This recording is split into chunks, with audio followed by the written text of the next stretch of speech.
한 번 더 후회 없는 인생에 대해서 말씀을 드리길 원합니다. 사도행전 20장은 사도 바울이 에베소를 떠나 마게도냐와 아가야를 거쳐 예루살렘으로 가는 자유인으로는 마지막으로 떠나는 여행에 대한 기록입니다. 사도 바울은 에베소를 떠나 바다를 통해 빌립보로 갔고 계속해서 고린도와 베레아도 재차 방문해서 위로하고 권면을 했습니다. 그리고 나서 3개월간 헬라에 머물면서 복음을 받은 사람들에게 또다시 힘을 다해 교육을 했습니다. 그런 다음에 배를 타고 수리아로 가려고 했는데 유대인들이 자기를 죽이려고 한다는 소문을 듣고 배를 타고 마게도냐를 거쳐 5일 만에 드로아에 도착을 했습니다. 드로아에 도착한 바울과 그 일행은 그곳에 있는 제자들의 무리와 함께 떡을 떼며 성만찬을 행했고 성경을 가르쳤는데 얼마나 감동적이었는지 성령이 강력하게 임해서 그 다음 날까지 메시지는 계속되었습니다. 그리고 나서는 밀레도에 가서 에베소 교회 장로들에게 마지막 당부를 하는 장면이 사도행전 20장의 내용입니다. 이 모임은 바울의 요청에 의해 이루어져서 에베소 교회 전 교인들을 감독하는 장로들이 다 참석을 했고 그들에게 바울이 마지막으로 고별 설교를 한 건데 그 메시지 안에는 후회 없는 인생에 대한 메시지가 담겨 있습니다. 첫째, 후회 없는 인생은 하나님의 말씀을 붙잡는 인생이다라는 것. 31절, 32절. 그러므로 여러분이 일깨어 내가 3년이나 밤낮 쉬지 않고 눈물로 각 사람을 훈계하던 것을 기억하라. 지금 내가 여러분을 주와 및 그 은혜의 말씀에 부탁하노니 그 말씀이 여러분을 능히 든든히 세우사 거룩하게 하심을 입은 모든 자 가운데 기업이 있게 하시리라. 3년 동안 밤낮 눈물로 각 사람을 훈계했고 그리고 말씀 앞에 사람들을 세웠다라는 것. 그러니까 역시 말씀이 키인 겁니다. 말씀이 지속적으로 우리를 성장시켜주고 성숙하게 해주기 때문에 그렇습니다. 교회의 생명을 유지하며 필요한 은혜를 공급해 주는 것도 하나님의 말씀입니다. 하나님의 말씀만이 성도들을 성결시켜주고 든든하게 세워주고 거룩하게 해주고 끝까지 달려가게 하고 마귀를 무찌르며 삶을 풍요롭게 합니다. 그래서 바울은 하나님께 교회를 올려드리며 늘 이렇게 기도를 했습니다. 하나님의 교회가 하나님의 말씀으로 생명이 유지되며 거룩한 기업으로 세워지게 하옵소서.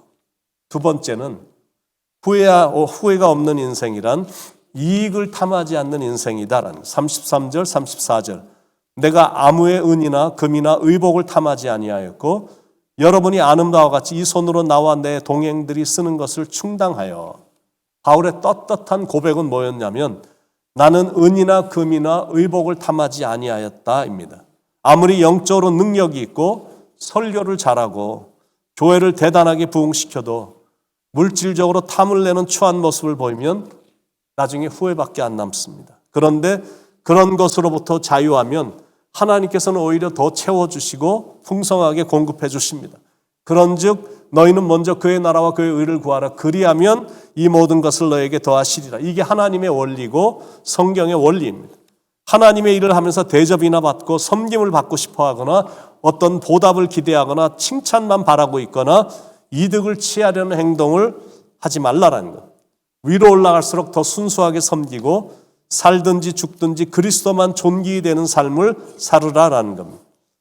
그게 아니면 자기에게 유익이 돼도 과감히 던져버리라라는 거예요. 그렇게 살 때 지금은 조금 손해보는 것 같아도 나중엔 후회하지 않게 된다라는 거예요. 세 번째, 후회 없는 인생이란 약한 자를 돕는 인생이다라는 거예요. 35절에 범사에 여러분에게 모본을 보여준 바와 같이 수고하여 약한 사람들을 돕고 또 주 예수께서 친히 말씀하신 바 주는 것이 받는 것보다 복이 있다 하심을 기억하여야 할지니라. 이익을 탐하지 않았기에 약한 사람들을 돕는 복된 자가 될 수 있었음을 고백합니다.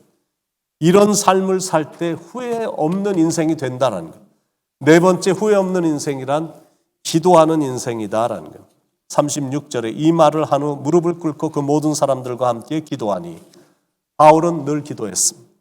혼자 있을 때도 기도했고 사람들을 만나도 함께 기도했습니다. 그러니까 항상 기도하라고 권면할 수 있었던 겁니다. 그게 후회 없는 인생으로의 초대인 겁니다.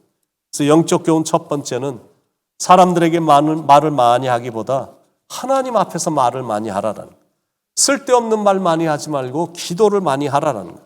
그렇게 권면을 마친 후에 무릎을 꿇고 거기에 모인 모든 사람들과 함께 바울은 기도를 했습니다. 그런데 그날이 바울을 마지막으로 보는 날인 걸 감지했기 때문에 모두가 다 통곡을 했습니다. 36절로 38절에 이 말을 한 후 무릎을 꿇고 모든 사람들과 함께 기도하니 다 크게 울며 바울의 목을 안고 입을 맞추고 다시 그 얼굴을 보지 못하리라 한 말로 말미암아 더욱 근심하고 배에까지 그를 전송하니라. 순교하러 로마로 가는 것이기 때문에 다시는 얼굴을 보지 못할 것이라고 느껴지니까 눈물로 이별의 정을 나누고 함께 무릎 꿇고 기도하며 바울의 목을 안고 입을 맞추고 크게 울며 배에까지 바울을 전송하는 모습은 슬프긴 한데 정말 아름다운 장면입니다. 그만큼 바울은 삶에서 그렇게 아름답게 보여졌기 때문에 에베소 교회 장로들이 바울을 그만큼 존경한 겁니다. 그렇게 인생을 살면 절대 후회란 없습니다. 그래서 그렇게 살아야 됩니다. 하나님의 말씀을 붙잡고 이를 탐하지 않고 약한 자들을 돕고 기도하며 사는 것. 그렇게만 살면 이 땅을 떠날 때도 후회하지 않고 떠날 수 있습니다. 그렇게만 살 수 있다면 주님 앞에 섰을 때 주님으로부터 잘하였도다 착하고 충성된 종이라는 칭찬을 들을 수 있습니다. 그런 인생을 저도 그렇고 여러분도 살기를 축원드립니다. 좋은 글이 있어서 소개하고 마치겠습니다. 후회 없는 삶을 위하여. 언젠가는 보지 못할 때가 옵니다. 할 수만 있으면 많이 보십시오. 언젠가는 말 못할 때가 옵니다. 따스한 말 많이 하세요. 언젠가는 듣지 못할 때가 옵니다. 값진 사연, 값진 지식 많이 보시고 많이 들으세요. 언젠가는 웃지 못할 때가 옵니다. 웃고 또 웃고 활짝 웃으세요. 언젠가는 움직이지 못할 때가 옵니다. 가고픈 곳 어디든지 가세요. 언젠가는 사람이 그리울 때가 옵니다. 좋은 사람 많이 사귀고 만나세요. 언젠가는 감격하지 못할 때가 옵니다. 마음을 숨기지 말고 표현하고 사세요. 언젠가는 우리는 세상의 끝자락에 서게 될 것입니다. 사는 동안 최선을 다해 후회 없는 삶을 사셨으면 좋겠습니다. 참 좋은 글입니다. 그렇게 의미 있게 인생을 사는 것. 언젠가 우리도 세상의 끝자락에 서게 될 텐데 사는 동안 최선을 다하며 살고 하고 싶은 거 다 하며 살고 많이 웃으며 행복하게 살고 좋은 사람들과 교제하며 살고 특히 말씀을 붙잡고 살고 갖고 갈 수도 없는 것들을 탐하며 살지 말고 약한 자들을 붙잡아주며 하나님께 기도하면서 인생을 사는 것. 그래서 후회 없는 인생, 아름다운 인생을 사시길 예수님의 이름으로 축원드립니다. 기도하겠습니다.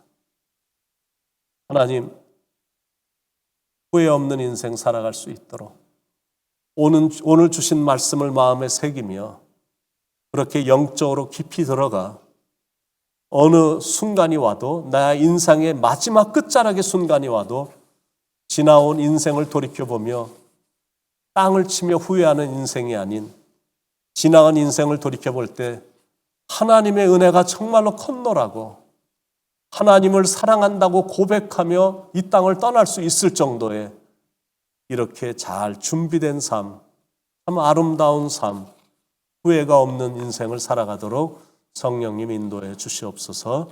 주님 사랑합니다. 예수님의 이름으로 간절히 기도드립니다. 아멘.